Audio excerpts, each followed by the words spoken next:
Hello and welcome to the Calmcast, a time to feel calm and think clearly. I'm Clare, the Queen of Calm, a transformational life coach. I was a burnt-out head teacher who finally made the journey to calm after years of trying, and I want to prevent you from having to do the same.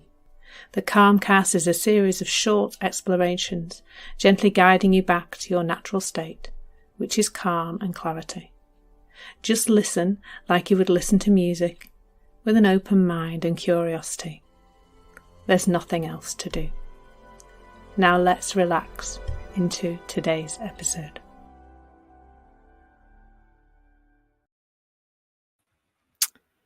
So today we're going to talk about how to have difficult conversations. And this came off the back of it a while ago, actually. I went to a talk that somebody gave on how to have difficult conversations. By the way, those of you who are actually watching this, or rather than listening to it, that's Carnarvon Castle just outside the window, and that's the sea because I'm in Trevor, my motorhome. So if you're not actually watching me live, you'll just have to imagine that. But so difficult conversations. So this whole talk kind of was all about preparing for a difficult conversation. And as I was listening, I sort of thought to myself, well, what even is a difficult conversation in advance? Like, I can totally get, because I do that. I did it yesterday. Bruce and I had a difficult conversation yesterday. I can totally relate to in the process of having a conversation, sometimes it getting tense. And actually, I'm seeing more and more that the thing to do at the beginning of any conversation is to make an agreement that if either of you become aware that your state of mind is going south, it's going out of kilter, then it's time to stop. I heard a lovely podcast once about with a teenage girl and her mother, and they spoke about how they made an agreement that when they were trying to talk to each other, if either of them started to feel not calm, either of them started to feel agitated with the other one, realizing that that's a time to take a break. Because that's the key, isn't it? That it's that realization that if we start to feel out of kilter, if we start to feel anxious, angry, etc., and I'm going to say with the other person, because it at that point, of course, looks like it's the other person that's creating that issue, then it's time to stop. It's time to take a break. It's time to allow ourselves that pause and that time for the mind to settle, rather than carrying on shaking it up. And that's, that's the lovely, I love the snow globe. I don't know if I've really shared the snow globe analogy very often, actually. Should share that more often, because the thing is, when something's already, when you've got a snow globe, which if you imagine is a bit like your mind, all revved up and, whizzy bits of snow buzzing around inside a glass bit. My head does feel like that sometimes, actually, when I think about it.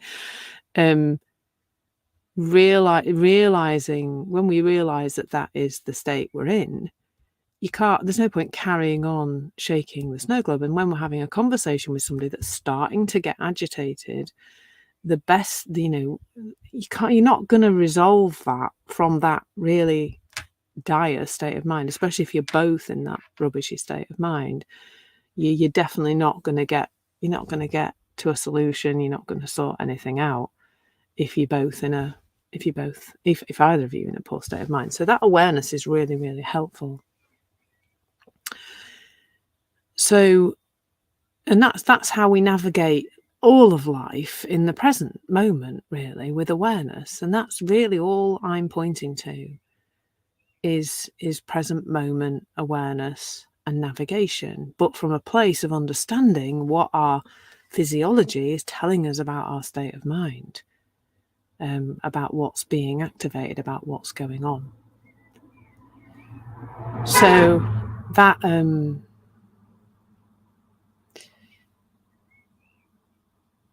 understanding that is really helpful.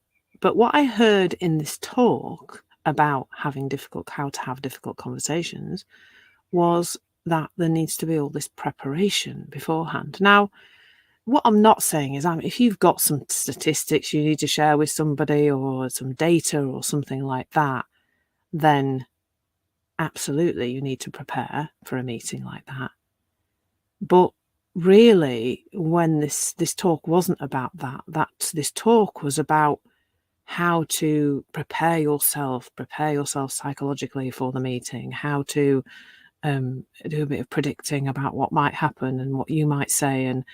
And it was really getting caught up in the future of that conversation, what that conversation might turn out like. But fundamentally, the thing that really got me was that to start with, before you do any of that, you have to make up that a conversation is going to be difficult. And how can you know that? I guess some issues are not the easiest issues to tackle. For example, if you're going to sit down and make somebody redundant, or tell them they haven't got a job anymore, or give them some difficult news, that, of course, is not going to be fun. Nobody's saying that. But what we tend to do then is make up the reaction of the person, how we will then handle it when they react, etc. And what that does, I think, means that we go into the conversation already busy-minded. And what it reminds me of the work I used to do. So I used to be a hypnotherapist, which is probably where this voice came from, from practicing hypnotherapy and hypnotizing people with their permission, of course. That always used to make me laugh. When I used to go to networking meetings, I tell people I was a hypnotherapist and they'd look away from me because I think they thought I was going to hypnotize them during the networking meeting, which is quite funny. So where was I going with this? It's lost the train of thought. It's coming back.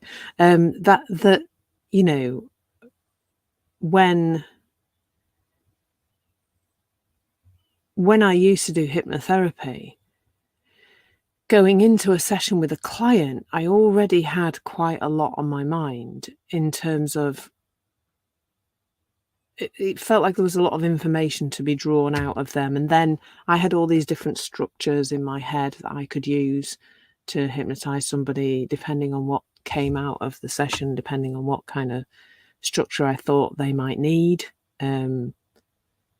to resolve the thing that they'd come to see me with. And that meant that I was never really present in the sessions, and I probably wasn't connected to that person on as deep a level as I could be. However, now, when I go into a conversation, I pretty much go in with a blank canvas. We've got some goals we're working towards. We've got some things that person definitely wants to be exploring and feeling better about. So I kind of know what we're going in with. But I pretty much start with nothing on my mind. And the connection is just phenomenal. So where I'm pointing to here in terms of having difficult conversations is that if we're busy-minded, if we've got a lot on our mind about how this conversation should go or how it might go and what might go wrong and everything else, it's like I've spoken to this before where, we're one consciousness, universal energy. We're connected to each other. But when we become busy-minded, we become separate. We separate ourselves. We reinforce and create and reinforce that illusion of separation. So wherever we're busy-minded and it separates us from the other person. So if we go into a conversation already with an idea of what's going to happen and what should be said and what you should say and what they're going to say, we're already not present. And they may turn up in a completely different state to the one that they were in last time we spoke, or the one that they were in 3 weeks ago when we last had a conversation about this issue. They will have moved on in their thinking, and they're coming fresh, and they could be coming really fresh and new to that conversation with new ideas and new things to consider. But we won't even hear that because we'll already be hypervigilant for what we think is going to be there. And as I've said before, confirmation bias then also comes into play, where we start to just see what we believe to be true. That's just how the mind works. That's how our mind facilitates us not having an exploding head every day with the amount of information we have to take in. Just filters out, our belief system just filters out what we can see. So if we're coming up against another person already with a lot on our minds, we're not going to see that person fresh and new. And that, there's a piece in Steve Chandler's book right now where he speaks about Dory, the fish from Nemo, his very short-term memory, and how Dory goes in fresh and new all the time, because Dory doesn't have any preconceived ideas about anything or anyone. So she goes in with nothing on her mind, and she just starts from there, which is really cool. Cool for Dory, but cool for us to see that we can be more Dory too. So, kind of in conclusion, really, there is no such thing as a difficult conversation.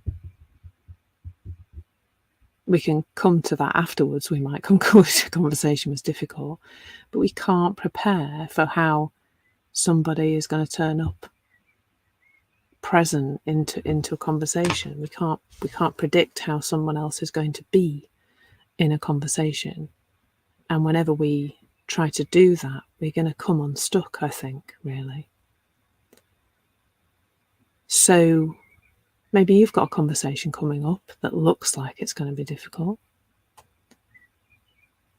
Reach out if you want to explore that. Find out about me on my profile bio, whatever you call it. But don't go in with a story. That's all this is about, usually. You don't need a story about what is going to be in the future, because it's definitely made up, and you probably noticed that, because as you process the idea of the difficult conversation, anxiety probably comes up, and it's not nice. So I hope you found that helpful. I hope you have easeful what is the opposite of a difficult conversation? An easy, or easeful, maybe. Easy conversations today. Flowing conversations, present conversations. I hope all of yours are like that. Lots of love, and take care. Thank you so much for listening. There's nothing to do now but bring some awareness to how this is working out in your life. Listen regularly to experience longer and longer periods of calm. This has been the Calmcast with Clare Downham, Queen of Calm.